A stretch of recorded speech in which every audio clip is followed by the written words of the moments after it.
Vetëm Allahun subhanahu wa taala falenderojmë dhe vetëm prej tij falje ndihmë udhëzim kërkojmë. Salavatet, selamet qofshin mbi vullën e pejgamberis Muhammedin sallallahu alaihi wasallam, shokët e tij, familjen e tij dhe mbi të gjithë ata të cilët e ndjekin rrugën e tij me sinqeritet deri në atë ditë ku thot Allahu subhanahu wa taala yawma la yanfa'u malun wala banun illa man ata Allah biqalbin salim.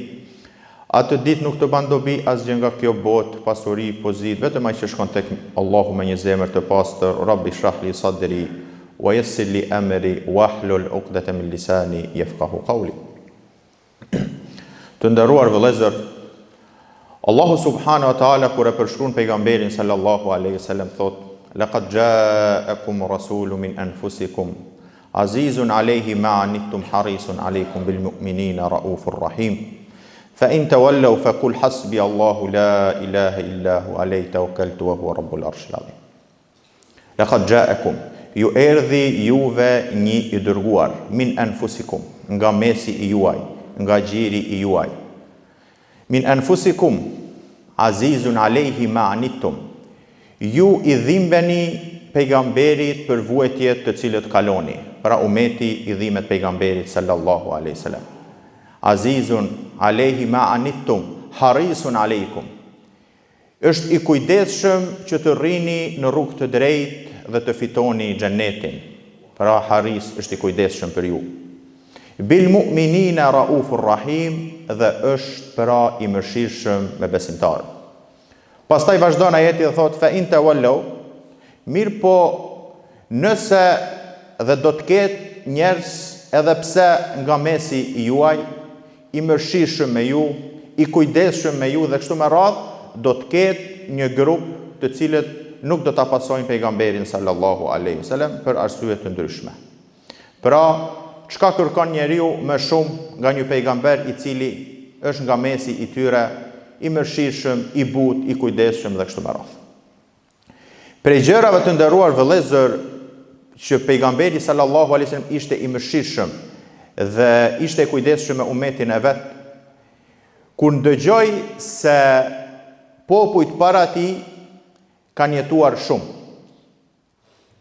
Dhe transmetohet se një njeri doli në rrugt të Allahut dhe qëndroi 1000 muaj pra në rrugt të Allahut. Dhe kjo si thua e ngushtoi pejgamberin sallallahu alaihi wasallam duke u nis se umeti i tij, pasuesit e tij do të jetojnë 60-70 vite, të pakt janë ato që te i kalojnë këto vite. I erdhi keq pejgamberit sallallahu alaihi wasallam. Atëherën Allahu subhanahu wa taala si dhunti, si dhurat për pejgamberin dhe për umetin e vet, zbriti një natë dhe tha: është një natë më shumë se sa 1000 muaj. Pra inna anzalnahu fi lejlatil qadr, lejlatul qadri khairun min alf shahr. Pra edhe pse ka pas më herët që kanë jetu ma shumë, mirë po unë do t'a jap ty një natë që ka vlerë ma shumë se sa ato që kanë jetu dhe kanë vepru. Lejlatul qadri khairun min alf shahr. Nata e Kadrit është më shumë se sa 1000 muaj. Të nderuar vëllezër, kur ka zbrit ky ajet në mesin e pejgamberit dhe shokëve të tij dhe kështu me radhë, numri 1000 ka simbolizu numrin më të madh që është përdor. Pra nuk është përdor në atë kohë miliona dhe miliarda dhe kështu me radhë. Mirë po kur kanë dash ato me thanë 1 milion, kanë thanë 1000. Pra 1000 herë 1 milion. Pra nata e Kadrit është më me vlerë se sa numri më të madh të cilit ju e dini në atë kohë të cilën ka zbrit ky ajet. Wa ma adraka ma lejlatul qadr. E çka e din ti pra? Ku e din ti se çka është nata e Kadrit? Pra ky ajet të nderuar vëllezër na jep të kuptojmë se vërtet të kuptuarit vlerën e natës së Kadrit nuk ka çështje e lehtë. Wa ma adraka ma lejlatul qadr, lejlatul qadri khairun min alf shahr. Nata e Kadrit është më me vlerë se sa 1000 muaj. Pra, prej dhuntis dhe begatis që pejgamberi sallallahu alaihi wasallam e donte umetin e tij dhe u mërzit se popujt më herët kanë jetu më shumë dhe vallë ato do të kenë mundësi me vepru më shumë dhe si rezultat do të shpërblehen më shumë, Allahu subhanahu wa taala e begatoi pejgamberin sallallahu alaihi wasallam dhe umetin e tij me një natë që ka vlerë më shumë se sa ato vitet të cilët kanë jetu ato, edhe pse kanë jetu më shumë. Fiha yufraqu kullu amrin hakim. Në këtë natë të nderuar vëllezër, vendoset çdo gjë të cilën do t'i ndodh njeriu nga ajo natë deri vitin pra e ardhshëm në atë natë. Fiha yufraqu kullu amrin hakim. Allahu subhanahu wa taala në Kur'an prun shumë shembuj. Dhe arsyeja pse prun shembuj të nderuar vëllezër, për dy arsye kryesore. Që ta kuptojë njeriu më lehtë dhe ta kuptojë njeriu më lehtë çështjen dhe ta marrë mend më mirë. Atëheran, nëse e prum një shembull nga jeta jonë praktike, ta përafrom, sepse dietarët kur flasin për rëndësinë e shembujve në Kur'an thotë el-amthal lit-taqrib al-ma'na, pra që ta afrom dhe të përafrom çështjen, që ta kuptojmë më mirë. Nëse një ministri e cila është përgjegjëse për shpërndarjen e të hollave, pra është e besueshme dhe lajmëron banorët e atij qyteti apo shteti dhe kështu me radhë dhe i thotë që nga data 10 deri me datën 20, kush qëndron në këmbë, kush adhuron, pra kush qëndron në këmbë këtë rast, do të t'i shpërndajnë 1 milion euro, 10 milion euro pa kufi pra. Çdo kush do ta pyet cila është nata më e saktë, apo thjesht do ta pranojnë dhe do të qëndrojnë për 10 net, nëse është çështja me fitu miliona apo miliarda, vetëm të qëndruarit në këmbë ato 10 net, nuk besoj të nderuar vëllezër se dikush nga njerëzit kishte fjet ato net. Pse? Sepse është institucion i cili është i besueshëm, e ka këtë mundësi, 10 net njeriu i kalon dhe e merr shpërblimin e madh. Atëherë të nderuar vëllezër, kështu duhet të trajtohet edhe kjo natë. Ai që na lajmëroi për këtë natë është Allahu subhanahu wa taala. Pra, burimi është i sigurt. Shpërblimi tregoj se është më i madh se sa pra mundet ta llogaris njeriu. Wa ma adraka ma lailatul qadr. Dhe a din ti se sa e vlefshme është kjo natë? Atëherë shtrohet pyetja. A nuk duhet që njeriu këto net e mbetura të qëndrojë në këmbë dhe ta pres natën e Kadrit? Shtrohet pyetja, çka përfiton njeriu me arritjen apo me përjetimin e kësaj nate? Do të thotë se nëse njeriu themi nesër është nata e Kadrit, mas nesër deri në natën e Bajramit. Dhe njeriu ka qenë duke u falë në atë natë.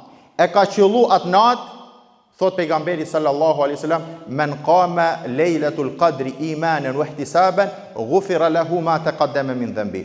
Kush ngritet dhe falet dhe në atë natë që është duke u falë ka qëllu nata e Kadrit, ghufira lahu ma taqaddama min dhanbihi, i falen mëkatet të cilat i ka bërë më herët. Dhe si rezultat, ai njeri që s'ka mëkate, pra shpërblimi është xheneti. A ka diçka më të shtrenjtë se xheneti të nderuar vëllezër? Pra, ja vlen Ibn al-Qayyim, një nga dietarët thonë, kur flet për vlerën e kësaj nate, thotë që aq vlerë ka kjo natë që njeriu po të kishte kërku nga ai që të gjithë vitin të qëndroj në këmbë për vlerën që ka kjo natë, thotë ja kishte vlejtë.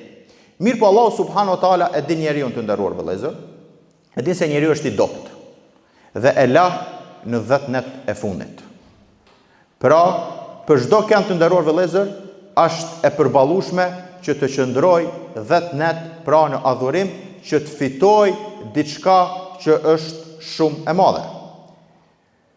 Nëse lexon historikun e të parëve tonë të nderuar vëllezër, se si i kanë shfrytzuar këto 10 net, shef se si ka mundësi. E shef dikush e ka lexuar Kur'anin për çdo natë, dikush është fal gjithë natën, dikush kështu. Atëherë thu, a ka mundësi? Pastaj kur e tërheq një paralele dhe e shikon se sa e vlefshme është kjo natë, e kupton të nderuar vëllezër se vërtet ashtu e paskën shfrytzuar ata. Pejgamberi sallallahu alaihi wasallam çdo herën kur vinte 10 neshi i fundit, hynte në itikaf. Itikaf të nderuar vëllezër është një lloj shkëputje nga bota e jashtme. Pra, hyn në xhami dhe 10 ditë, pra shkëputesh, e bën një lloj vet izolimit me dëshirë që të afrohesh tek Allahu subhanahu wa taala, që ta arrish këtë natë. Jeto me një kohë shumë dinamike që ti kërkosh nga njerëzit që të futen në xhami këto 10 net është vështirë. Dhe jemi dëshmitar të kësaj gjaje, shkak i dominimit të jetës materiale dhe kështu me radhë dhe mungesa nga jeta e kësaj bote është shumë vështirë dhe njerëz pra arsyetohen dhe kanë arsye dhe për atë kjo gjë me sunet dhe nuk u obligu, sepse një gjë e tillë është e vështirë. Mirë po, çdo kush të nderuar vëllezër ka mundësi që 1 orë, 2 orë apo 3 orë këto 10 net të qëndroj në këmbë për Allahun subhanahu wa taala. Ti lutet Allahut subhanahu wa taala, sepse siç thash, këto net janë vendimtare. Janë vendimtare për çdo njeri nga ne. Janë vendimtare se çka do të bëhet me neve vitin, pra nga ajo natë deri në vitin e ardhshëm. Edhe më shumë se kaq, ka mundësi të nderuar vëllezër se këto 10 net për ndonjërin nga ne mund të jenë 10 net e fundit. Atëherën do të jenë vendimtare se ku do ta kemi vendin, në xhennet apo në xhehenem, Allahu na ruaj. Pra, jo rastësisht pejgamberi sallallahu alaihi wasallam çdo herë hynte në itikaf 10 net. Në prag të vdekjes, në vitin e fundit hyri 20 net. Sepse njeriu sa më shumë që afrohet tek Allahu subhanahu wa taala, duhet me shku nëse jeton në këtë botë mes frikës dhe shpresës dhe këto dy krah janë paralele, momentin që njeriu pra të nderuar vëllezër afrohet nga vdekja, duhet me dominu ajo çështja e botës tjetër, sepse ti je duke shku nga kjo botë në botën tjetër. Dhe ajo që të pret, logjikisht, është njeriu duhet të jap më shumë se sa atë që e ka lënë mas. Pejgamberi sallallahu alaihi wasallam, siç e transmeton gruaja e tij Aisha, thot kur hyshin këto 10 net, pejgamberi sallallahu alaihi wasallam shadda mi'zarahu, e shtrëngonte thot rripin e vet që simbolizon e shtonte adhurimin. Ai qadha ahlehu, e zgjonte familjen e vet, wa aqama lejlehu, dhe u zgjonte dhe qëndronte natën në adhurim. Ajo që kërkohet të nderuar vëllezër nga ne në këto net 6 net e mbetura, pra deri natën e Bajramit, është që mos t'i hapim derë shejtanit dhe të bim pre e vezveset të tia, duke thënë se unë ballma tash ka fundi, jam lodh. Njeriu dihet në jetën tonë të përditshme, ai i cili e fiton lojën të nderuar vëllezër, është ai i cili qëndron deri në fund. Pra, nëse loja është 90 minuta, 70 minuta njeriu qëndron fort. Mirë, po nëse 20 minuta dorëzohet, këto 20 minuta janë shkak që me ndryshu rezultati. Kështu është edhe çështja me adhurim. Pra, nëse momentet e fundit njeriu dorëzohet të nderuar vëllezër, është rrezik që të privohet nga vlera e madhe që ka kjo natë. Pra, ajo që kërkohet është që deri natën e Bajramit, pra ta lëmë me një anë Bajramin, pra dhe përgatitjet për Bajram, sa të fokusohemi, të shfrytëzojmë çdo natë në mënyrë maksimale. Sepse nëse e arrim këtë natë të nderuar vëllezër, të jeni të bindur se kemi arrit shumë. Mirë po, nëse privohemi nga kjo natë, të jeni të bindur se jemi privu shumë. Pra, jemi privu nga një jetë e tërë. Si thot Ibn Rejepi, ja men dha umrahu fi la shay. O ti i cili e ke hub jetën në të kotë, istadrik ma fatek, mundohu ta kompenzosh atë që e humbe, fe inneha juhsebu bil umr, sepse kjo natë nuk është një natë, po kjo natë llogaritet me vite. Pra, nëse jetë i fitu shumë. Mirë po edhe nëse jetë i humb shumë. E lutim Allahun subhanahu wa taala me na mundësu që ta përjetojmë dhe ta arrisim këtë natë. E lutim Allahun subhanahu wa taala me na mundësu që me arritjen e kësaj nate të na falen mëkatet dhe të dalim nga ky muaj i falur mëkatet, femen zuhziha anin nar wa udkhila al janna faqad faz. Pra ai i cili shpëton nga zjarri, respektivisht ati i të cilin i falen mëkatet, ky me të vërtet ka shpëtu. Aqulu qawli hadha astaghfirullaha li wa lakum wa lisairil mu'minina min kulli dhanb fastaghfiruhu innahu huwal ghafurur rahim.